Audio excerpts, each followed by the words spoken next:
안녕하세요. 반갑습니다. 비트코인 뉴스 팡입니다. 2020년 7월 9일 비트코인 뉴스 전해드리도록 하겠습니다. 도움이 되신다면 좋아요, 구독, 댓글 달아주시면 감사하겠습니다. 뉴스 바로 정리해보도록 하겠습니다. 우선 첫 번째 소식, 외신에서 도치코인이 50% 이상 급등한 이유가 이 틱톡 영상 덕분이다라는 기사가 나왔는데요. 도치코인이라고 이제 아시는 분들은 또 아실 거예요. 그 강아지 시바견을 모델로 하는 그 코인인데요. 이 코인은 뭐 굉장히 무슨 암호화폐 업계에서 이 장난 삼아서 많이들 이야기하는 가장 좋아하는 코인이다 이렇게 이야기를 하기도 하는 그런 코인이었는데 최근에 갑자기 이제 급등세가 나왔습니다. 50% 이상 갑자기 급등세가 나오면서 왜 그러는지 그 이유에 대해서 이제 알아보기 시작했는데 그 이유가 이제 틱톡 영상 덕분이다라고 그 기사가 나왔습니다. 도치코인의 시가총액이 2억 8,700만 달러에서 이 3억 5,700만 달러로 늘면서 전체 암호화폐 랭킹 27위에 올랐는데요.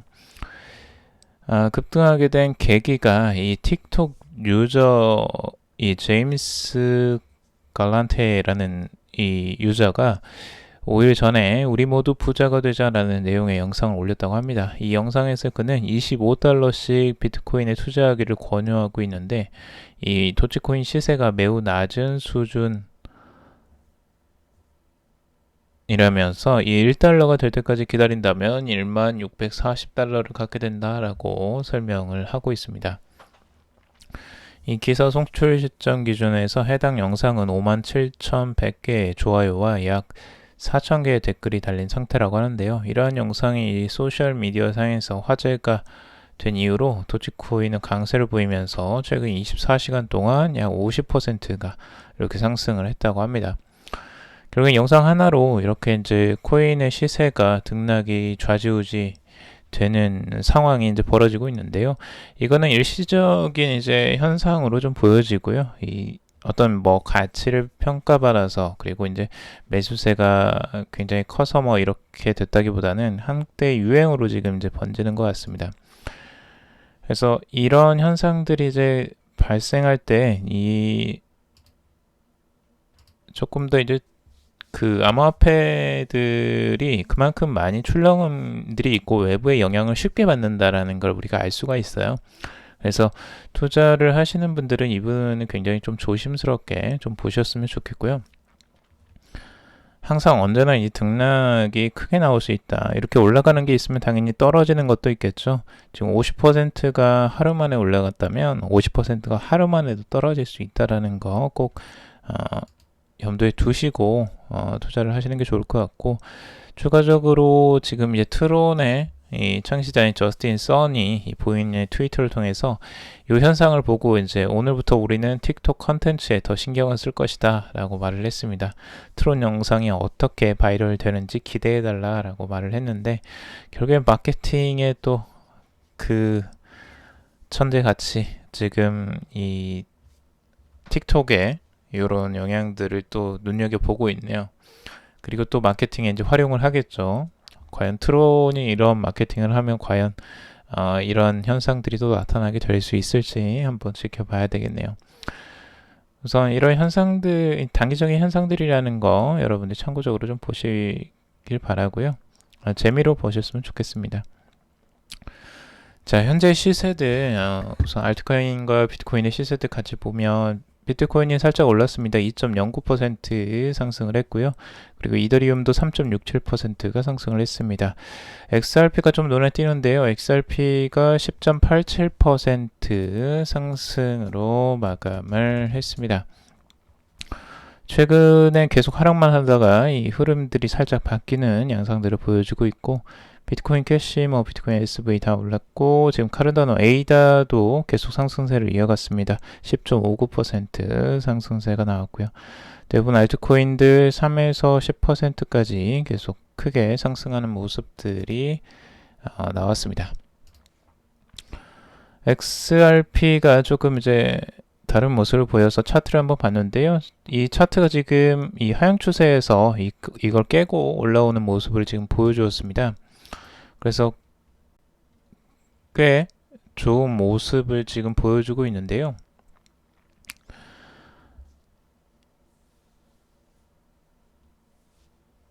그동안 이제 과도하게 하락한 것에 대한 이제 반발 매수세라고도 이제 평가를 하고 있는데, 그거는 뭐 어떤 이유인지 정확하게 알 수는 없지만, 아무튼 추세를 바꾸는 형태가 나왔다는 건 좋은 모습이라고도 볼 수는 있겠습니다.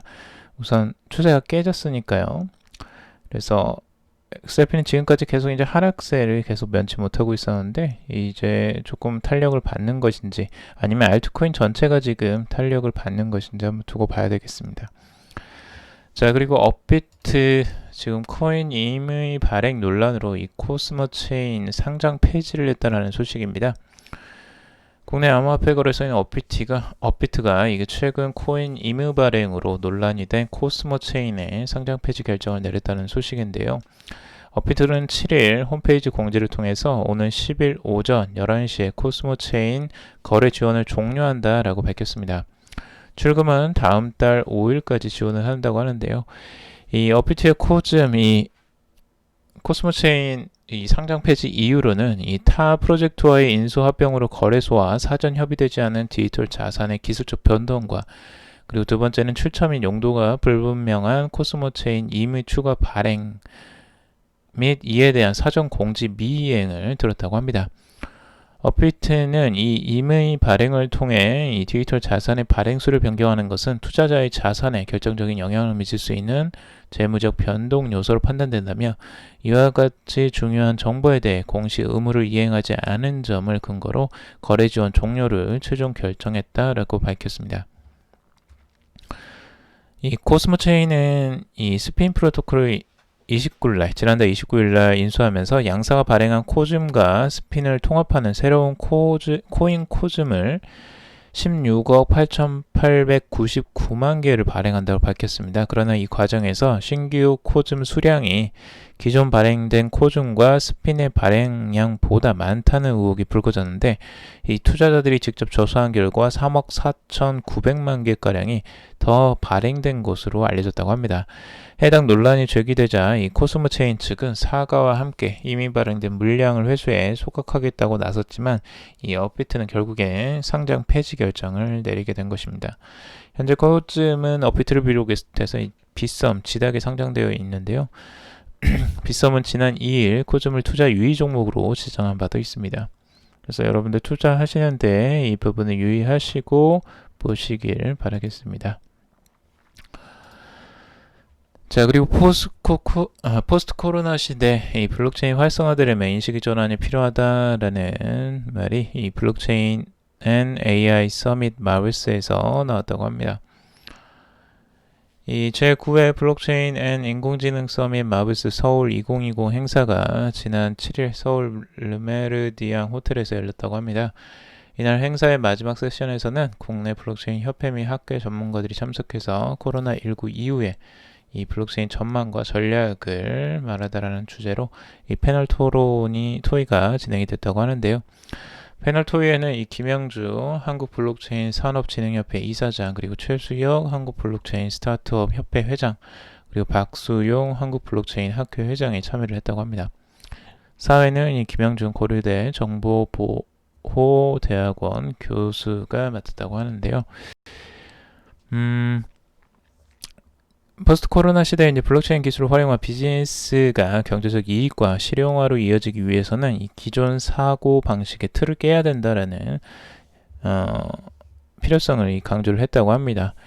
이 김 이사장은 이 최근 중국 블록체인의 초기 작업을 했던 분들이 협회에 가입하면서 이 실명 블록체인이라는 그동안 우리가 생각해왔던 인식과 논리가 완전히 바뀌는 제안을 해왔다라고 말을 했습니다. 자기 정보를 주지 않으면서 어떻게 거래를 할 것인가의 문제였다면, 거꾸로 자기 이름을 정확하게 알리는 지갑을 만든 자는 발상이라고 말을 했습니다. 이어서 현재 블록체인 기술이 비즈니스로 연결되지 못하고 일시적으로 과도기적인 비즈니스의 한계로 머물고 있지 않나 생각한다면서 이 포스트 코로나 시대의 후기 자본주의 시대에 무조건 첨단 기술을 생각할 게 아니라 이 저변 확대를 위해서 실명 블록체인과 같은 역발상의 논리를 생각해 볼 필요도 있다라고 강조를 하고 있습니다. 다양한 생각들이 좀 필요할 수는 있겠죠. 우선 익명성만을 항상 고집하고 지금 우리 암호화폐 업계에서는 이제 그런 부분에 좀 더 관심을 두고 있었는데 이제 실명 블록체인이라는 새로운 발상이 나온 것인데요.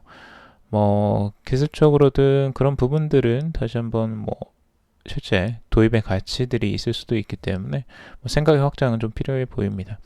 자, 그리고 최수혁 블록체인 스타트업 협회 회장은 이 포스트 코로나 시대 블록체인 기술 발전 방향에 있어 중요한 세 가지 요소로 토큰화, 그리고 DID, 그리고 거버넌스를 꼽았습니다. 최 회장은 이 블록체인 발전 초기에 무수한 토큰들이 나타났고 최근에는 DID 개발이 활발히 이루어지고 있으며 아마 내년쯤에는 프로토콜로 기존 제도나 법 등을 서로 간의 합의로 만드는 방향으로 바뀌게 될 것이다 라고 보고 있습니다. 이러한 세 가지 요소가 자유자재로 사용되고 결합되는 블록체인이 만들어지지 못하고 있다라는 점에서 아직 갈 길이 멀다라고 지적을 했는데요. 최 회장은 토큰화와 관련해서 기존 회사들이 보유한 포인트를 고객에게 돌려주는 과정에서 그것들이 거래될 수 있는 일종의 토큰처럼 전환되고 있다라고 보고 있습니다.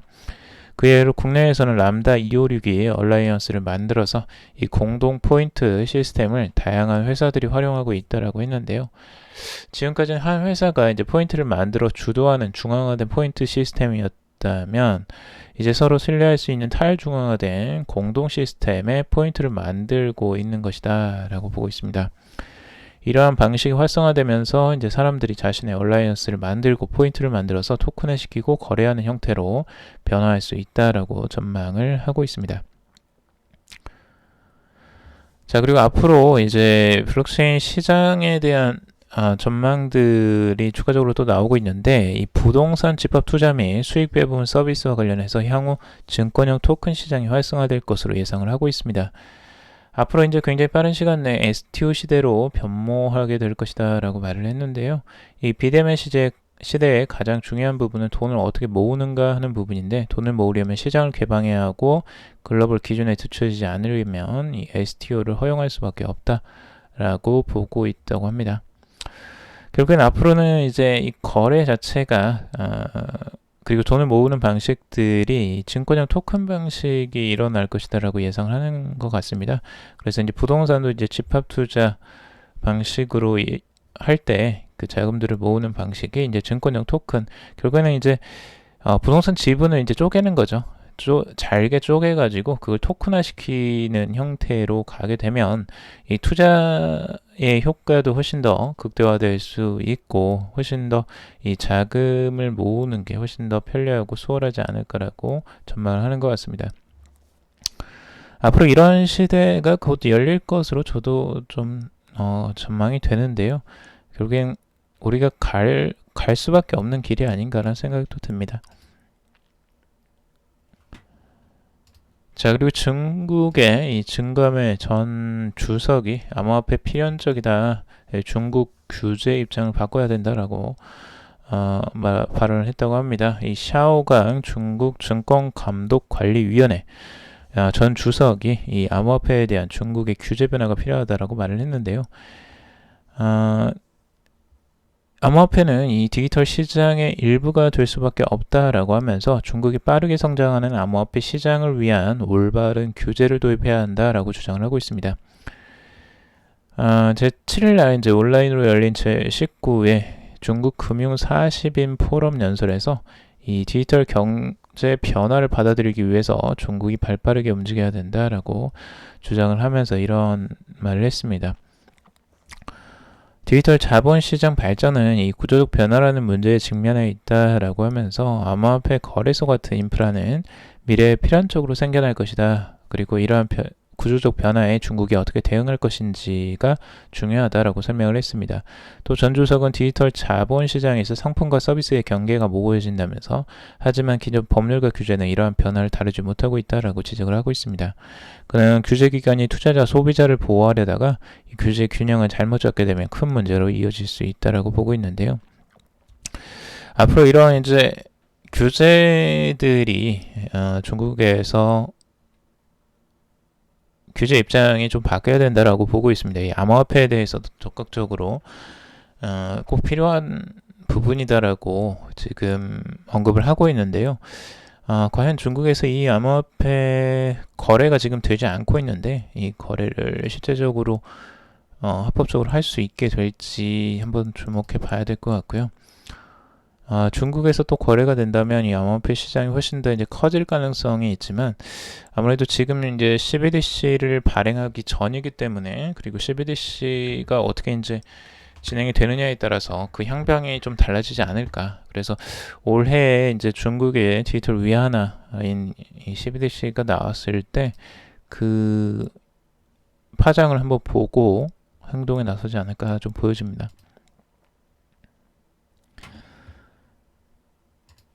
자, 그리고 메르세데스 벤츠 모기업인 다임러가 이 블록체인 기반 데이터 공유 실험을 했다고 하는데요. 이 수익성을 확인했다라는 소식입니다. 독일의 본사를 둔 이 세계적인 자동차 제조업체 다임러가 이 블록체인 기술을 통한 데이터 수익화 방안을 확인했다라고 합니다. 이 다임러와 이 블록체인 데이터 공유 플랫폼인 오션 프로토콜은 기업 내부 및 공급망의 데이터를 수익 창출 방안으로 활용할 수 있는지 확인하기 위한 개념 증명을 실시했다라고 밝혔는데요. 이 개념 증명 프로젝트에는 이 다임러 본사 및 싱가포르 제조시설, 싱가포르 블록체인 기업, 오션 등이 참여를 했다고 합니다. 이들은 전 세계에 위치한 다임러 제조 시설 및 외부 조달 협력 업체들이 블록체인을 통해서 영업, 재무, 공급망 데이터를 안전하게 공유할 수 있는지 실험을 했다라고 하는데요. 다임러 IT 부분에서 이 5년간 근무하고 있는 이 브루스 폰 오션 공동 설립자는 이 대기업들은 소프트웨어, 보안, 장치, 행정 업무 등을 관리 조율하는데 매년 3억 달러를 투입하고 있다면서 블록체인을 통한 투명한 데이터 공유로 이러한 비용을 절감할 수 있다라고 설명을 하고 있습니다. 설립자는 많은 비용을 발생시켰던 기업의 IT 시스템이 블록체인을 통해 수익을 창출하는 곳으로 바뀔 수 있다면서 이를 통해 자동차 업체가 데이터 수익화를 사업 모델로 하는 구글, 블룸버그와 같은 위치에 설 수 있을 것이다 라고 강조를 하고 있습니다. 결국에는 이러한 이제 제조업체들도 실제 블록체인 기술을 통해서 이 데이터 수익화 방안이 있다라는 걸 지금 이제 다임러를 통해서도 또 보여지고 있죠. 그래서 앞으로 이 블록체인 기술이 굉장히 다양한 산업에서 활용될 가능성이 높다라고 보여집니다. 미국의 CFTC 위원장이 암호화폐 선물 거래에 긍정적이다라고 하는 말을 내놨다고 하는데요. 이 히스타버트 미국 상품 선물거래위원회 이 CFTC의 위원장이 암호화폐 선물거래에 긍정적인 입장을 나타내며 지금 미국 증권거래위원회인 SEC의 판단을 기다리고 있다라고 언급을 했습니다. 히스타버트 현 CFTC 위원장은 짐 뉴섬 전 CFTC 위원장과 인터뷰에서 암호화폐 증권 분류가 명확해지면 더 많은 암호화폐 선물 거래가 나올 것이다 라고 발언을 했습니다. 이어 디지털 자산의 증권 여부를 결정하는 것은 전적으로 SEC의 업무이고 SEC가 증권이 아니라 판단한 암호화폐가 CFTC의 관할이 된다라고 하면서 이 선물 거래가 가능한 암호화폐 종류를 늘리고 싶지만 가능성은 불분명한 상황이다라고 덧붙이고 있습니다. 지금 현재 상품으로 분류된 암호화폐는 비트코인과 이더리움으로 지금 관련 선물 계약을 합법적으로 거래할 수가 있는데요. 이게 이제 그 SEC라는 이 미국 증권거래위원회에서 이걸 판단을 이제 내려줘야 됩니다. 그러니까 이거 증권이다 하면은 실제 선물 거래는 힘들고요. 그 증권이 아니라 이제 상품이다라고 이제 증권이 아니라고 하면은 이제 상품으로 분류가 되면서 이 CFTC에서 그 선물 거래가 이제 지원이 되는 거죠. 그래서 적극적으로 지금 상품 선물거래위원회 CFTC에서는 이 암호화폐 선물 거래를 긍정적으로 지금 계속 생각을 하고 있고 더 많이 늘리고 싶지만 지금 SEC에서 판단을 지금 정확하게 내려주지 않기 때문에 그 부분을 지금 못하고 있다라고 이야기를 하는 것 같습니다. 그 앞으로 이제 암호화폐, 더 많은 암호화폐들이 선물 거래가 일어날 가능성들이 열려져 있다라는 거죠. 자, 그리고 코인베이스 최고 세무 담당자가 이 미국 암호화폐 세금 규정이 불확실하다고 지적을 했습니다. 지금 미국 암호화폐 거래소인 코인베이스의 최고 세무 담당자 로렌스 클라켄이 이 최근 미국의 암호화폐 관련 세금 규정의 문제점을 지적했습니다. 클라켄은 이 미국 국세청은 납세자들에게 암호화폐 자산도 신고하도록 권고를 한다. 그러나 미국의 암호화폐 관련 세금 규정은 여전히 불확실하다. 라고 보고 있습니다. 디지털 자산의 종류와 특성이 매우 다양하고 복잡하기 때문이라고 보도를 했는데요. 결국엔 미국도 이 암호화폐 세금에 대해서 명확하게 규정을 내놓지 못하고 있다는 것입니다. 지금 현재 상황이 그만큼 초창기라고도 볼 수 있고요. 그만큼 혼란스러운 상황인데 이 상황은 어쩔 수 없는 이 과정 중에 하나라고 좀 보여지기도 합니다. 그래서 앞으로 이제 미국에서도 여기에 대한 세금 규정들을 좀 명확하게 다뤄 나가겠지만 이 암호화폐는 실제로 그게 이제 쉽지는 않은 부분이 있죠. 너무나 다양한 종류의 암호화폐들이 계속 나오고 있고 앞으로도 계속 나올 가능성들이 있기 때문에 지금 규정을 이제 명확하게 좀 세부적으로 나눠 놓으면 나중에 또 이걸 바꾸게 되는 그리고 이걸 뒤엎어야 될 때도 있을 수 있기 때문에 이런 부분에 대한 또 우려들이 있지 않을까 생각이 듭니다. 그리고 기술적인 이해도가 또 높아야 되기 때문에 이 세법을 만드는 게 참 쉽지는 않은 것 같습니다. 자, 그리고 이더리움 거래 수수료가 사상 최고치를 기록했다라는 소식인데요. 지금 이더리움 채굴 거래 수수료가 30일 평균 기준으로 6월 거래 수수료에서 총 17%의 사상 최고치를 기록했다라고 보고 있습니다. 이더리움 채굴 산업이 일반적으로 블록 보조금 보상 및 거래 수수료를 통해 수익을 창출하는데 이더리움의 거래 수수료 증가는 최근 이더리움 기반의 디파이 및 마케팅 관련 사업이 최근 네트워크에서 급격히 증가한 데 따른 것으로 보고 있습니다. 반면 비트코인 거래 수수료는 5월 10%에서 6월 4%로 하락하면서 다소 감소한 것으로 지금 나타나고 있습니다.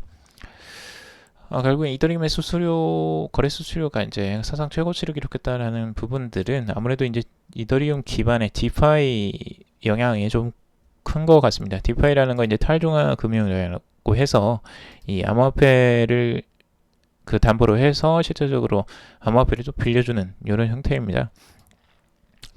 그러니까 대출을 받는 형태인데 이 대출을 그 암호화폐로 받는 거죠. 근데 이런 형태들이 이제 탈중앙화 금융이 굉장히 디파이가 인기를 얻으면서 이더리움의 인기까지 같이 높아지는 상황들이 지금 계속 발생을 하는 것 같습니다. 그만큼 거래량도 이제 늘어나고 있는 것 같고요. 자, 그리고 카르다노 열흘서 85% 급등한 세 가지 이유에 대해서 들고 있는 기사인데요.